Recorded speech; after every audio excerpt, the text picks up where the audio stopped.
Bonjour à tous, c'est Geoffrey, j'espère que vous allez bien. Alors aujourd'hui, je voulais juste faire un point sur l'évolution de la chrononutrition au régime cétogène carnivore. C'est-à-dire que je suis maintenant, ça fait des années que je fais de la nutrition. Je me suis très intéressé et spécialisé en régime low carb, ce qu'on appelle les régimes bas en glucides, en régime cétogène, paléo et en finalement régime carnivore, c'est-à-dire où on induit 100% de produits animaux et proche de 0% de végétaux. Donc du coup, on parle de la chrononutrition.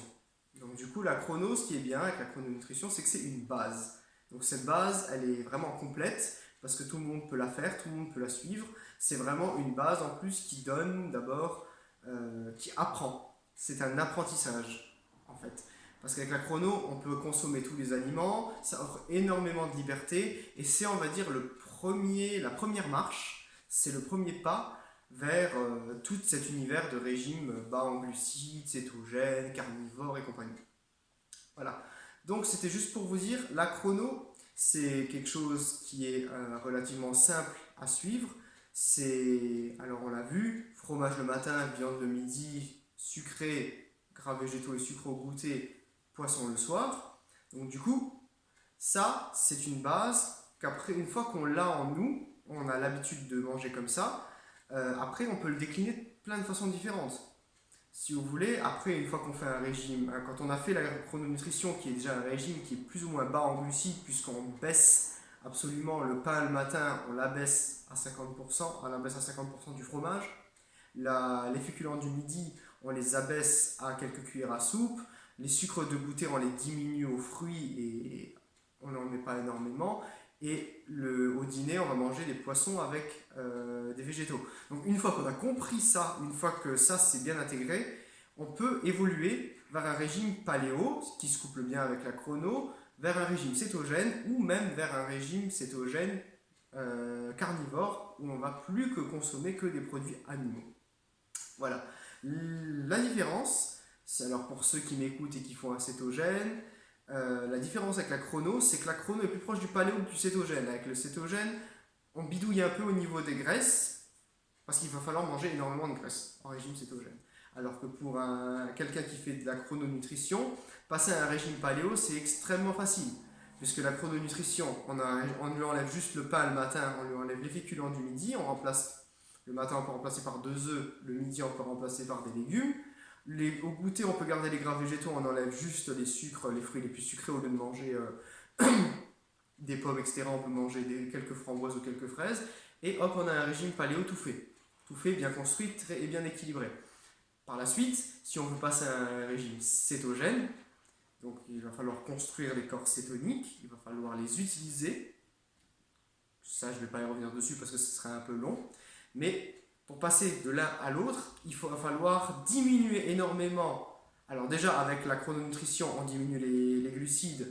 Avec le paléo, on lisse encore plus la glycémie parce qu'on enlève pratiquement tout ce qui est calories des glucides. On mange que les calories proviennent des gras animaux et des huiles et il y a presque plus de glucides, c'est le but.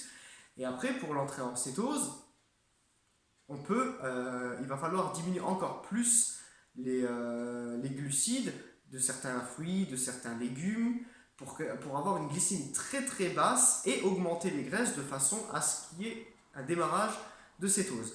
Mais dans les trois cas, alors après, pour finir, on aura le régime cétogène carnivore où on mettra absolument que 100% de produits animaux. Alors ça, c'est un régime vraiment extrême.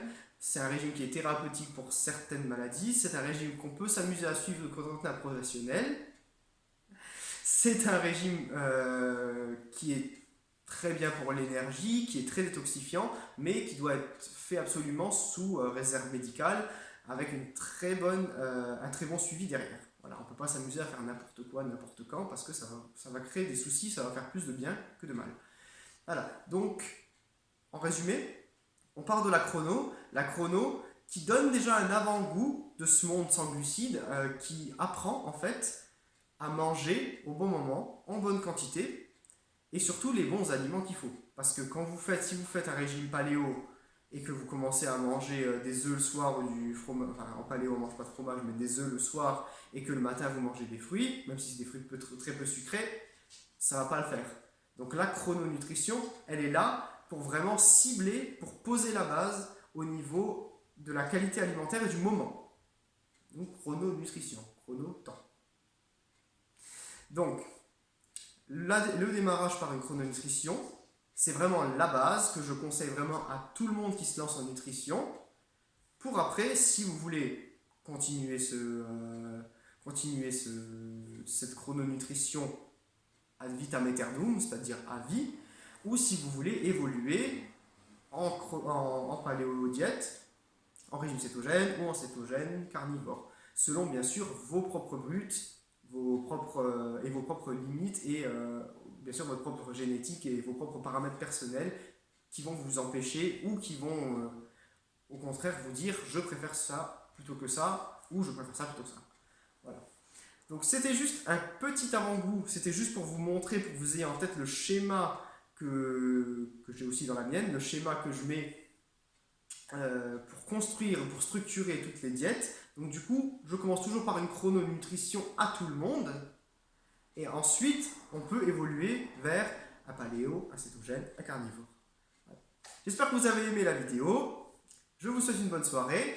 Si vous avez des questions, vous pouvez toujours m'envoyer un mail sur geoffrey.fadi@laposte.net, c'est marqué juste en dessous, ou me laisser un commentaire, je répondrai. Par contre, si vous voulez des trucs, si vous voulez que je vous réponde de façon précise avec des problèmes de santé, si vous êtes dans un cadre médical, envoyez-moi plutôt un message sur mon mail et on pourra parler en privé et voir ensemble.